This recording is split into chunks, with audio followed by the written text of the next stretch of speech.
se ve 7,7%.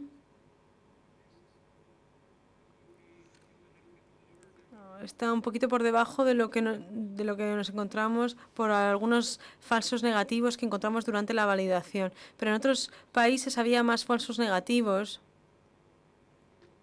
En el caso de Irlanda, por ejemplo, fuimos de un 5,2% en el resultado original, de un 7,7% en la real. ¿Qué quiere decir esta prevalencia observada? Que tenemos que tener mucho cuidado.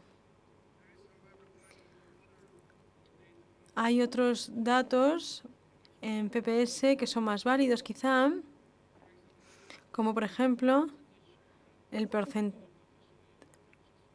porcentaje que estas infecciones representan en el total de infecciones.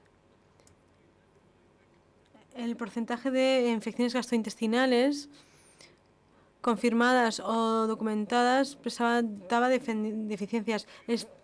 Este porcentaje era muy elevado en Reino Unido y Gales, también en Hungría, pero en otros países como Lituania, donde hay muchos casos de infecciones gastrointestinales, cero, ninguna de ellas se debían a CDI. El diagnóstico del CDI no se realiza en algunos países por falta de asesoramiento de directrices nacionales. Esto ya es algo que han comentado ponentes anteriores, que hay un problema de infradiagnóstico en muchos países y en España vemos que hay problemas de infradiagnóstico. El porcentaje de infección gastrointestinales vemos que quizá no se corresponda con la realidad. Hay otros indicadores que podemos extraer de este estudio relacionado con infecciones relacionadas con catéteres.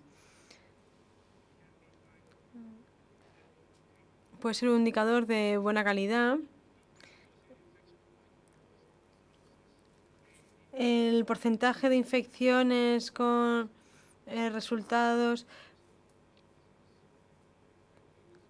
fue bastante positivo en España, en Francia, República Checa, Eslovaquia, Rumanía. Pero en Rumanía había una prevalencia muy baja.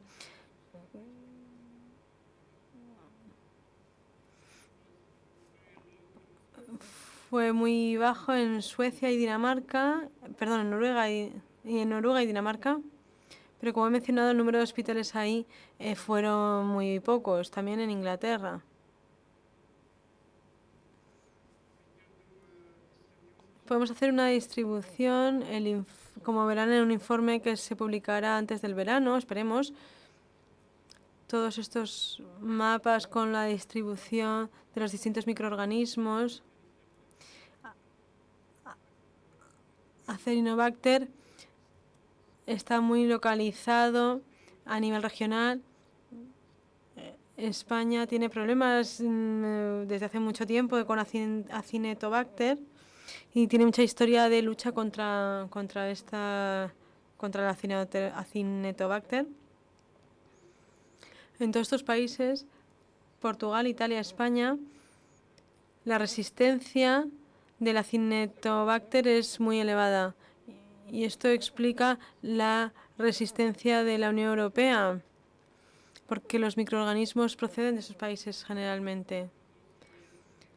También hay un indicador del porcentaje de aislamientos con susceptibilidad antimicrobial, bajo en los países escandinavos de nuevo. Enterobacter, tenemos resultados elevados en Grecia, Eslovaquia, en Letonia. Aceptable en España. La utilización de antimicrobianos. A ver, tengo unos pocos minutos. La prevalencia total de la utilización antimicrobial fue del 35%.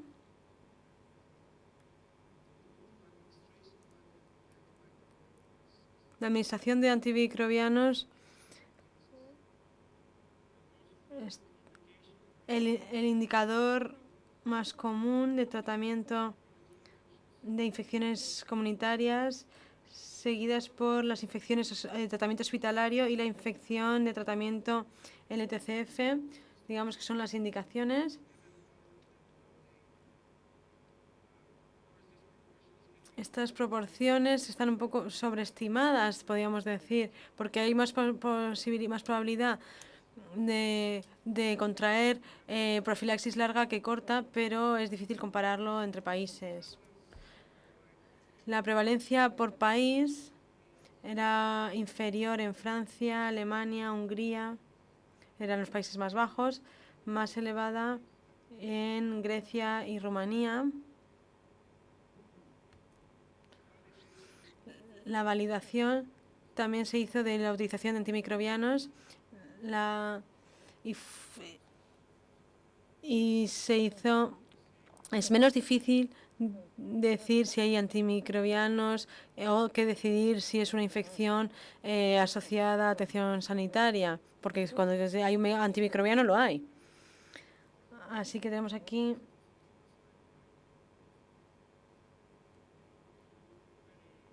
que la especificidad era bastante elevada.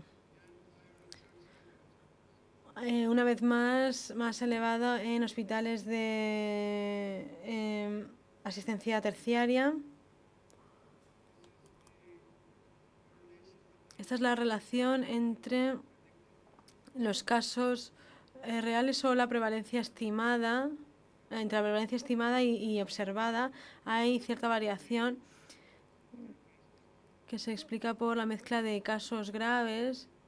En Chipre estaba más cerca de las previsiones. Pero la mayoría de en España también se explicaba por la mezcla de casos en el uso antimicrobiano. Los países están por encima de la línea.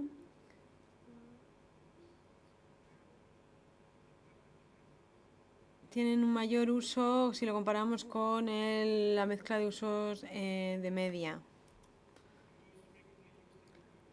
Los antimicrobianos utilizados más frecuentemente eran la combinación de penicilina e inhibidores de BL, fluoroquinolones del segundo grupo. Si analizamos las moléculas,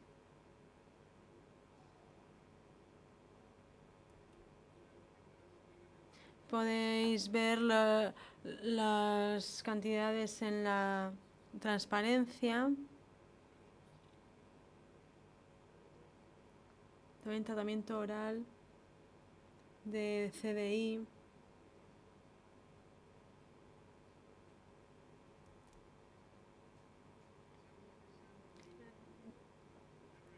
Una media del 70% se administraba en hospitales y esto era especialmente elevado en algunos países, como se puede ver en el gráfico, en el mapa. En cuanto a profilaxis quirúrgica, era muy elevado en Rumanía, Dinamarca.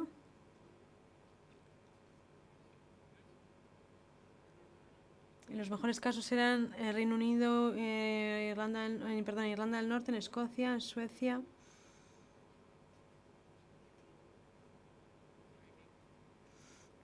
Que había un estudio oportuno, una prevención oportuna. Vemos aquí la relación entre la prevalencia de uso oral de metronidazole y vancomicina y la frecuencia relativa de CDI. Como he mencionado, Gales y Hungría tenían la prevalencia más elevada y el uso más elevado. Así que esto, digamos que consolida los resultados. Vemos aquí Lituania, que tiene un uso elevado, pero pocas infecciones. Así que el personal clínico sabe que hay casos de infecciones de CDI, pero no tienen prueba antimicrobiológica. En otros países como España hay un poco se utiliza demasiado en comparación con el porcentaje, así quizá haya menos documentos microbiológicos. También se han hecho cálculos de las cargas, digamos, realizando una extrapolación del número total de camas ocupadas por país. Había unos 81.000 pacientes en la Unión Europea y la prevalencia ajustada era de 5,7%. En países grandes como Alemania, Francia, la prevalencia era más baja, por eso la cifra hay que adaptarla. 466.266 pacientes reciben antimicrobianos cualquier día en el hospital y la prevalencia ajustada era 32,7%. En PPS, desde PPS también analizamos los indicadores de estructura y de proceso, el porcentaje de camas en habitaciones de una única persona. Podemos ver que los países de Europa del Este tienen porcentajes muy bajos. Es muy elevado en Francia, Luxemburgo. También es muy bajo en Portugal. Y la segunda categoría un poco bajo en España, Italia, Alemania. Medimos la prevención de infecciones por alimentos y el control de enfermeras por cada 250 camas.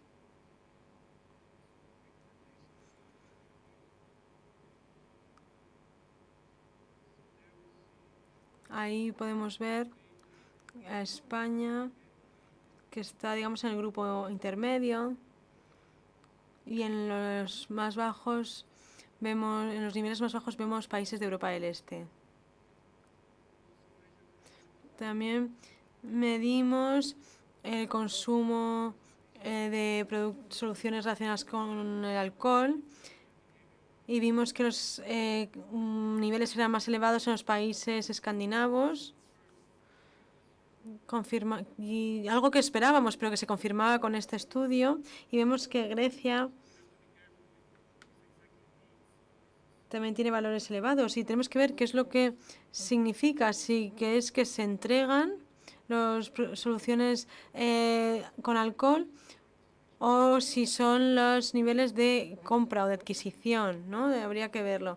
Tendríamos que delimitar mejor los datos la próxima vez.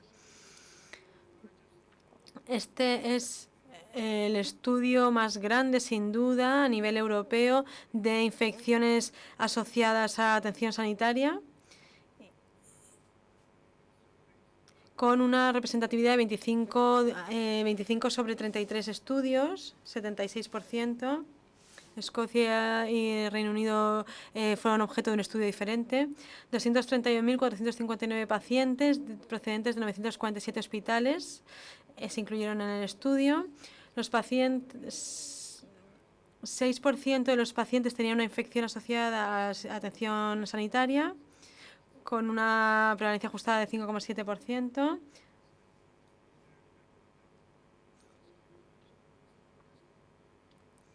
Vemos también las infecciones, los distintos tipos de infecciones, el ranking por país,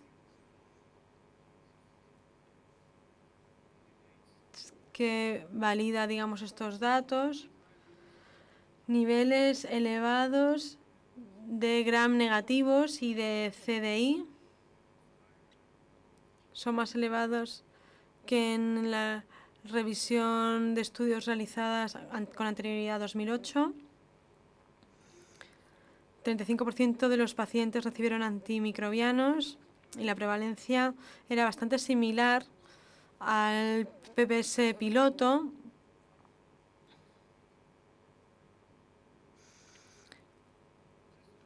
La prevalencia ajustada era un poquito más baja, 32,7%, y era más parecido a los resultados anteriores, obtenidos anteriormente.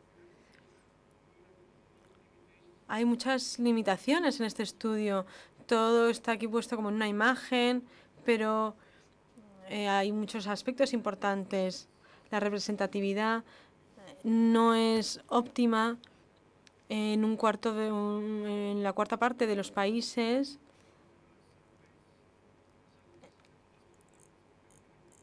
Hay limitaciones en distintos aspectos. Solo se realizó validación en algunos países. Trabajaremos más en el futuro para conseguir una mayor validación. Había falta de disponibilidad de pruebas diagnósticas en países europeos con pocos recursos, lo que conlleva un cálculo que no es bueno de la prevalencia de infecciones. No había definiciones de casos pediátricos, las definiciones de los casos eran muy complejas, tenemos que trabajar en ello, también desde el punto de vista de la formación, y los indicadores de control de infección no siempre miden lo que deben medir. En cuanto a las recomendaciones, tenemos que continuar apoyando a los Estados miembros para que mejoren su capacidad de realizar pruebas, y se debería normalizar en Europa lo que es la vigilancia, una vigilancia más normalizada o estandarizada. Deberíamos mejorar la vigilancia europea de infecciones asociadas a la atención médica, sobre todo para bacterias gram negativas resistentes a carbapenem. Mejorar la prescripción de antimicrobianos, por ejemplo, con profilaxis quirúrgica.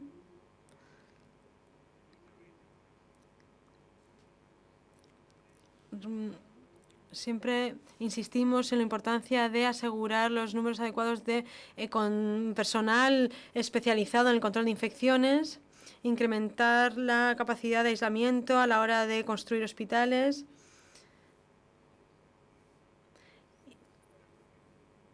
En septiembre tendremos otra reunión con los representantes para hablar de un análisis futuro.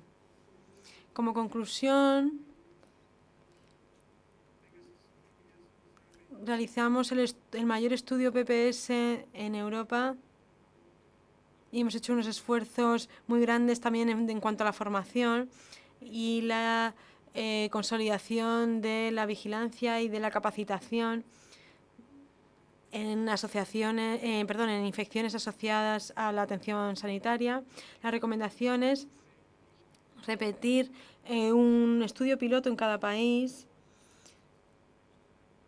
para ver la carga relacionada con las infecciones asociadas a la atención sanitaria, y esperemos que se realice con el proceso de validación en muchos países.